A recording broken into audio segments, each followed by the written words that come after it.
Second World War, so it's just here on your left hand side.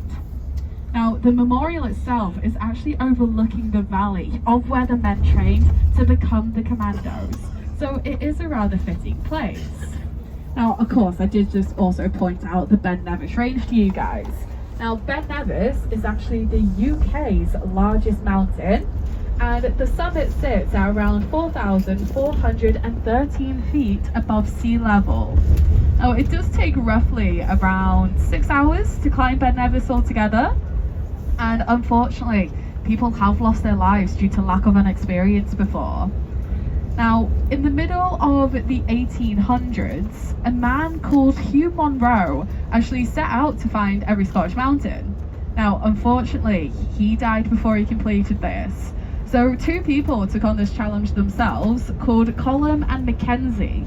Now, between all 3 of them, they actually found 282 Scottish mountains, over 3,000 feet tall.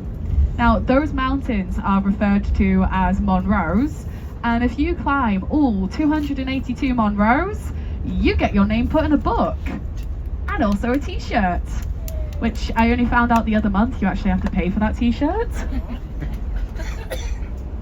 Now, as I did also just point out the Commando Memorial to you guys, I actually want to tell you a little story about a famous commando called Johnny Romensky.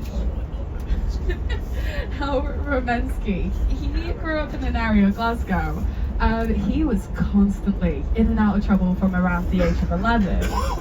Now, he soon started making his living as being a burglar, but as he started getting older, he soon started gaining this incredible physical strength. So he started making his living as being a safecracker. Now, by the time that Romensky reached the age of 18, he was now serving time in prison. Now, he served time in Peterhead Prison. Now, Peterhead Prison is actually one of Scotland's toughest prisons. But during the Second World War, Romensky was actually offered a pardon for one of his sentences.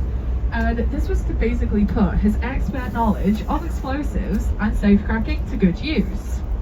So Romensky was brought out of prison, and he was brought here to Fort William for a special commando training. Then once Romensky finished his commando training, he was then dropped behind enemy lines in France, and this was to put his expert knowledge of explosives and safecracking to good use. So Romensky then, when he returned from war, he shared everything that he learned. So, of course, he became a world-renowned hero.